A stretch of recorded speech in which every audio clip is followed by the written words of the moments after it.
يلتقط بعض السيارة إن كنتم فاعلين قالوا يا أبانا ما لك لا تأمنا على يوسف وإنا له لناصحون۔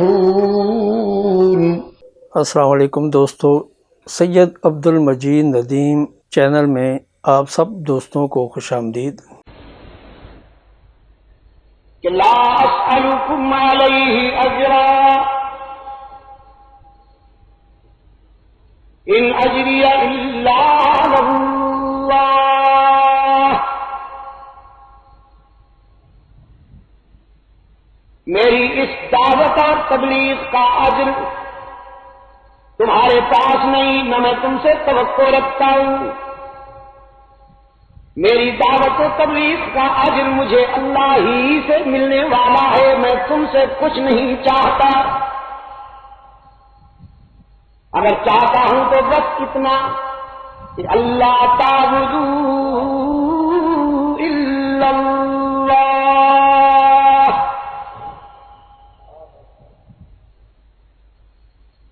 کمالی کے روشن ضمیروں،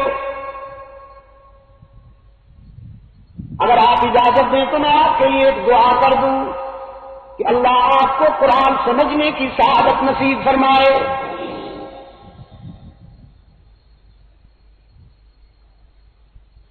جس دن آپ نے قرآن سمجھنا شروع کر دیا انشاءاللہ توتکوں، قصے، کہانیوں اور شوبدہ باز فنکاروں کی منڈیاں اجڑ جائیں گی۔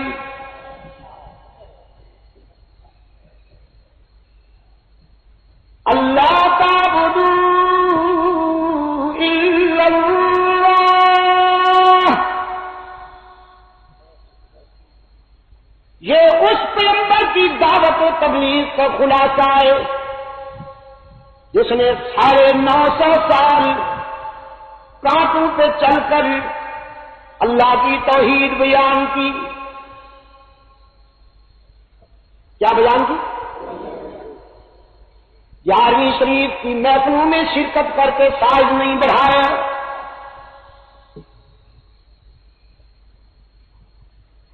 پلیٹوں کے ارد گرد گھومنے میں زندگی نہیں گزاری،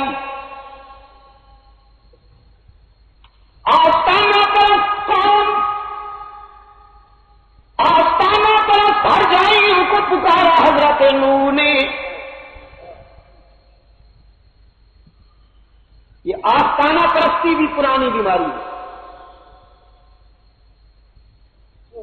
حضرت نوح علیہ السلام کے زمانہ میں 5 آستانے تھے۔ کتنے؟ 5 آستانے، ود، سواع، یغوث، یعوق اور نصر۔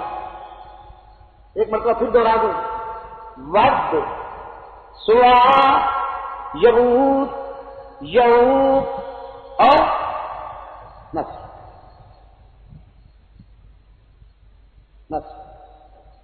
اب آپ کہیں گے کہ ان کا معنی ہمیں سمجھ میں نہیں ہے، معنی کیا ہے ان کے؟ تو معاف کیجیے گا، اس قسم کے ہیولے جو ہر دور میں گھڑے جاتے ہیں ضروری نہیں کہ ان کے معنی سمجھ میں آئیں، وہ آپ کو سمجھانے کے لیے نہیں ہوتے، وہ ضرورت مندوں کے لیے اسپیشل ٹریڈ مارک ہوتے ہیں۔ مثلا ایک ٹریڈ مارک ہے ہمارے پنجاب میں پیر فسوڑی، آپ کے سمجھ میں آئے یا نہ آئے انہوں نے ٹھیکہ تو نہیں لیا، لیکن ٹریڈ مارک ہے۔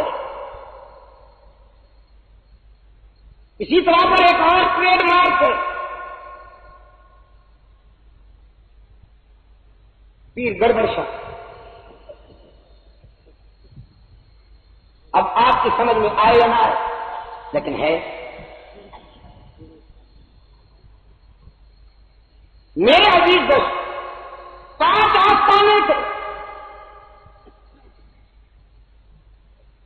اور ان 5 آستانوں پر جھنڈیاں لہرا کر بین الاقوامی یتیم مجاور بن کے بیٹھے۔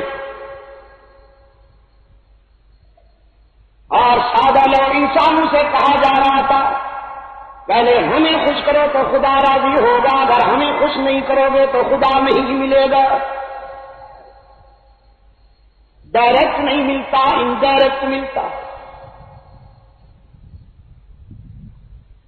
زینے کے بغیر تو آدمی مکان کی چھت سے بھی نہیں چڑھ سکتا. یہ تھیوری بہت پرانی ہے.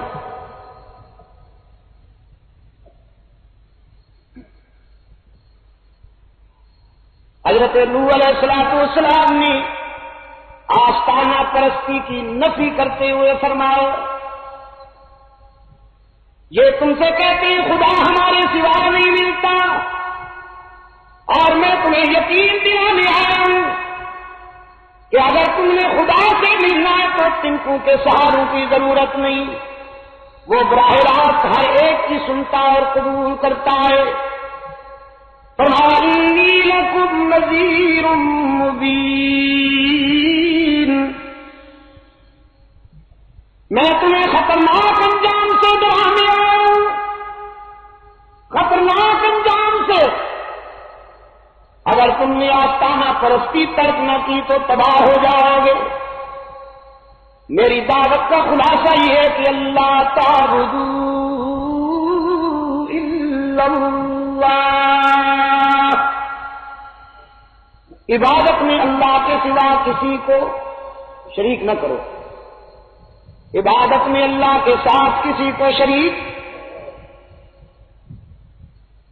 ادھر دیکھیے حضرت ہود علیہ السلام اپنی قوم سے فرماتے اعبدوا اللہ ما لکم من الہ غیرہ، اسی کی ہی عبادت کرو کہ اس کے سوا تمہارے لیے کوئی حاجت روا نہیں، کارساز نہیں، ہر جگہ موجود نہیں، اللہ الغیوب نہیں. اور ادھر دیکھیے قرآن کے آئینے میں حضرت صالح علیہ السلام کی دعوت سنائی دیتی ہے. انہوں نے بھی اپنی قوم سے یہی فرمایا اعبدوا اللہ ما لکم من الہ غیرہ. حضرت شعیب نے بھی یہی فرمایا اعبدوا اللہ ما لکم من الہ غیرہ. اور حضرت ابراہیم کو جانتے ہیں آپ؟ قرآن کہتا ہے ان ابراہیم کان امۃ قانتا للہ حنیفا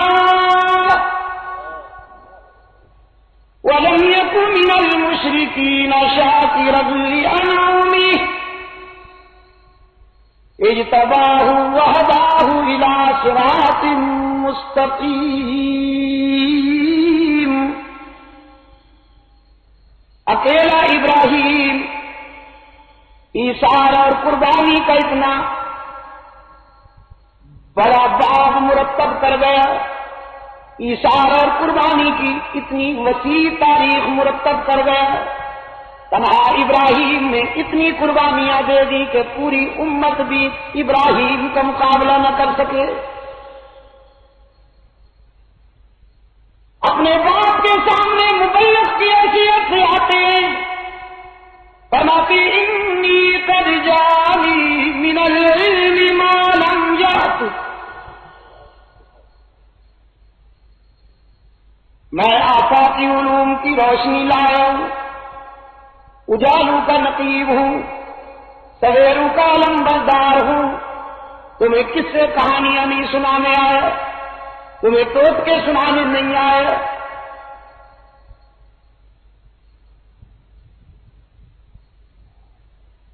اللہ کی منشا کی ترجمانی کرتے ہوئے خلیل نے فرمایا انی قد جانی من العلم ما لم یأت فاتبعنی اہدک صراطا سویا. میری اتباع کرو، میں تمہیں یکجائی بنا دوں، ایسے سیدھے راستے پر لگا دوں اور ایسے دروازے تک پہنچا دوں کہ پھر کسی اور دروازے اور آستانے کی ضرورت ہی باقی نہ رہے. اقبال نے کہا نا، وہ ایک سجدہ جسے تو گرا سمجھتا ہے، 1000 سجدوں سے دیتا ہے آدمی کو نجات۔ وہ ایک سجدہ جسے تو گرا سمجھتا ہے، 1000 سجدوں سے دیتا ہے آدمی کو نجات۔ اگر آپ نے حضور قلب و نظر سے ایک دروازے پر زمین جھکا دی اور اپنی زمین کو ایک دروازے کے سپرد کر دیا، تو پھر زندگی بھر کے لیے در در کی جباسائی کی ذلتوں سے نجات مل جائے گی، کسی اور در کی طرف جانے کی حاجت ہی باقی نہیں رہے گی۔ باہری دعوت کا خلاصہ بھی یہی، اور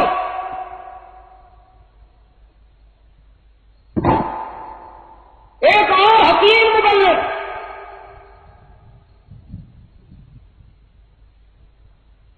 پس دیوار زندہ بیٹھا ہے۔ کماری کے دوستوں،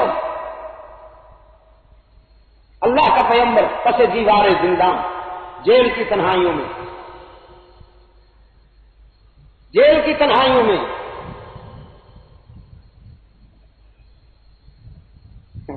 راہ حق میں انبیاء کو بھی جیل جانا پڑا، اور اس دور کے نام نہاد عاشق کبھی خواب میں بھی شاید جیل میں دیکھتی، ایور گرین شخصیت ہے، سدا بہار۔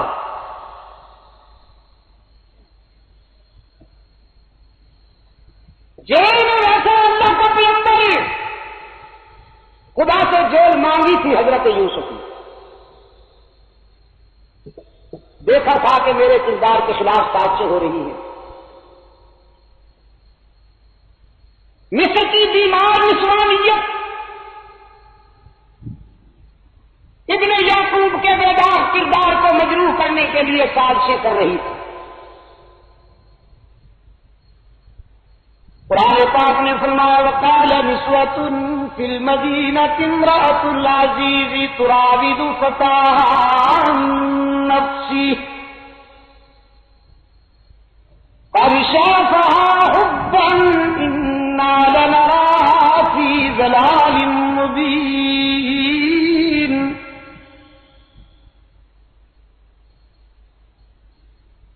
مصر کی بیمار نسوانیت کی طرف سے تانا ملا عزیز مصر کی بیگم کو، زخرید غلام کو آئیڈیل بنا کر شہزادیوں کے ذوق کو بدنام کر دیا۔ بدذوق نے کسی اپنے جیسے شہزادے سے لو لگاتی، کوئی بات تو تھی جو بازار میں بکتا تھا اس کے ساتھ دل لگا دیتی ہے۔ توبہ توبہ۔ قرآن پاک نے فرمایا فلما سمعت بمکرہن ارسلت الیہن، عزیز مصر کی گھر والی نے ان کا تانا سنا تو فیصلہ کر لیا انہیں بلاؤں اور اپنا محبوب دکھاؤں، یہ آنکھوں سے دیکھے تو صحیح کہ میں نے جسے چاہا وہ کون ہے۔ دعوت نامے بھیجے، دسترخوان بچھائے اور دسترخوان کو سجایا، ضروریات و لوازمات سے، پتہ نہیں قیمہ بھری کچوریاں، دودھ کا برف کھانا، کریری کی دال اور نہ معلوم کیا کیا۔ قرآن پاک نے اطلاع دی وَآتَتْ كُلَّ وَاحِدَةٍ مِّنْهُنَّ سِكِّينًا، سب کے ہاتھوں میں فروٹ کاٹنے کے لیے چھریاں بھی دی، اور پھر دعوت دی حضرت یوسف ابن یعقوب علیہ السلام کو، اخرج علیہم،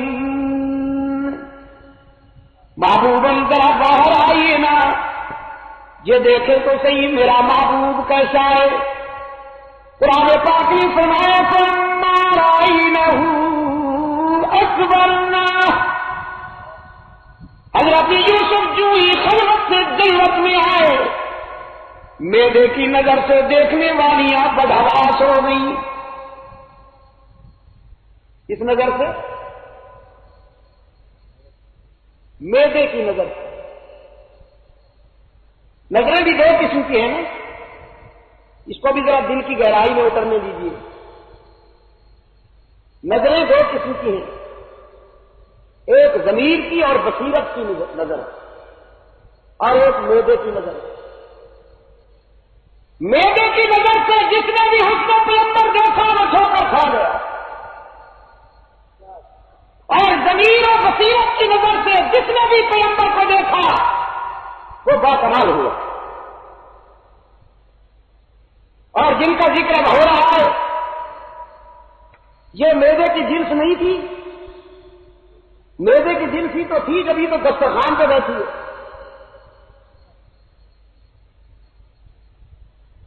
اور یہ تقسیم بھی پرانی ہے چماری کے دوستوں. ایک طبقہ دسترخوانوں پہ ملتا ہے اور ایک طبقہ میدانوں میں ملتا ہے.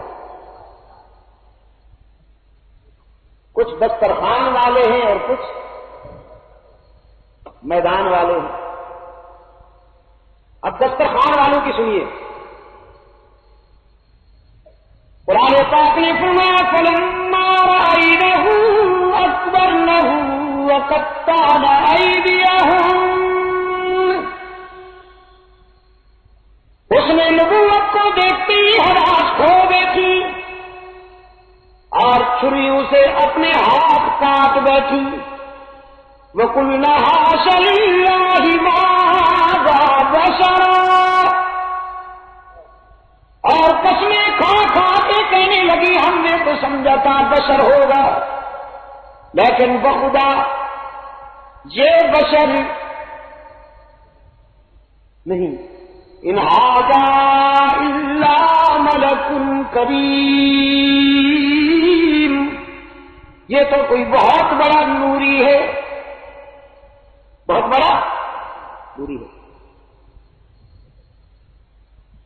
میدے کی نظر سے پیغمبر کو دیکھا، ٹھوکر کھا گئی کہ نہیں؟ اور ٹھوکر کیا کھائی؟ نبی کی بشریت کا انکار کر بیٹھی.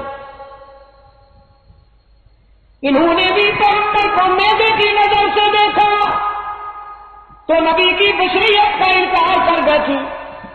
یہودیوں نے پیغمبر کو بدنیتی کی نظر سے دیکھا، حضرت عزیر کی بشریت کا انکار کر گئے. نصرانیوں نے حضرت عیسیٰ کو بدنیتی کی نظر سے دیکھا، حضرت عیسیٰ کی بشریت کا انکار کر گئے.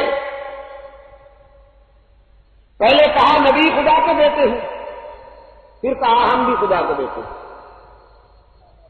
وقالت اليهود عزير ابن الله وقالت النصارى المسيح ابن الله. پہلے کہا کہ عزیر خدا کا بیٹا ہے، حضرت عیسیٰ خدا کا بیٹا ہے، الیاذ باللہ. پھر کہا وقالت اليهود والنصارى نحن ابناء الله. ہم بھی خدا کو بیٹے ہیں. یہ بیماری بہت پرانی ہے. پہلے نبی کو نور کہا پھر خود نورانی بن گئے. بہت پرانی بیماری ہے. یہودیوں نے حضرت عزیر کی بشریت کا انکار کیا، عیسائیوں نے حضرت عیسیٰ کی بشریت کا انکار کیا، اور مصر کی عورتوں نے حضرت یوسف کی بشریت کا انکار کیا. کیوں؟ اس لیے کہ انہوں نے اپنی ذات پر نظر ڈالی. جب اپنی ذات پر نظر ڈالی اور اپنے کردار کے آئینے میں بشریت کو پرکھنا چاہا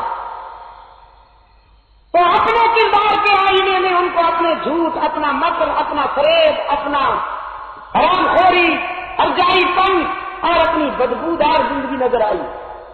تو کہنے لگے بشر تو ہم جیسے ہوتے ہیں، نبی بشر نہیں ہوتا. اب ان سے کون کہے کہ آپ کو کس احمق نے بشر کہا؟ آپ تو بشر کے ڈھانچے میں پلے ہوئے جانور ہیں، غلاف بشر میں خلاف بشر. بشر وہ نہیں ہوتا میرے عزیز جس کی زندگی ڈائننگ روم، سلیپنگ روم اور باتھ روم کے ارد گرد گھومتی ہو۔ ڈائننگ روم سے اسٹارٹ وایا سلیپنگ روم اور باتھ روم پہ فنش۔ بشریت کا یہ معیار نہیں۔ بشر اس کو نہیں کہتے عزیز جو بیو برات کے ماحول میں رہنے والا ہو، مکر جھوٹ اور فریب کی دنیا میں رہنے والا ہو۔ بشر کبھی بدر میں ملتا ہے، کبھی احد میں نظر آتا ہے، کبھی یرموک میں دکھائی دیتا ہے، کبھی بشر کے کردار کی گھن گرج قادسیہ میں سنائی دیتی ہے، کبھی وہ کسرا کو اور کبھی کیسر کے غرور کو جوتے کی نوک پہ رکھتا ہے۔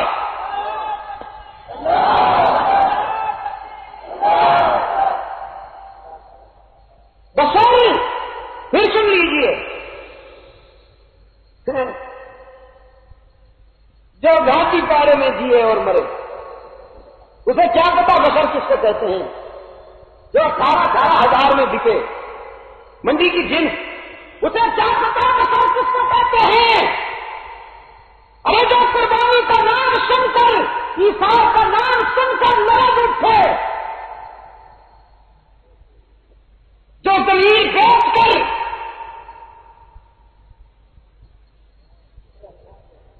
شوربہ حاصل کرے، اسے کیا پتا بشر کس کو کہتے ہیں؟ میں کہا کرتا ہوں کسی کی عظمت کو پہچاننے کے لیے بھی عظمت ضروری۔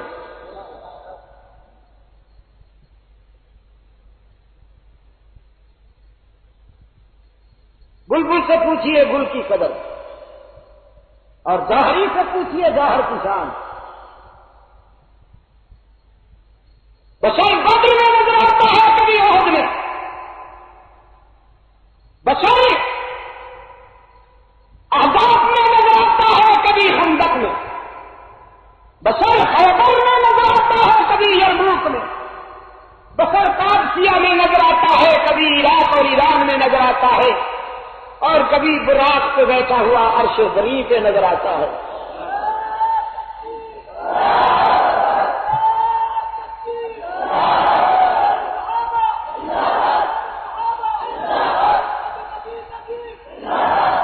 اقبال نے کیا کہا؟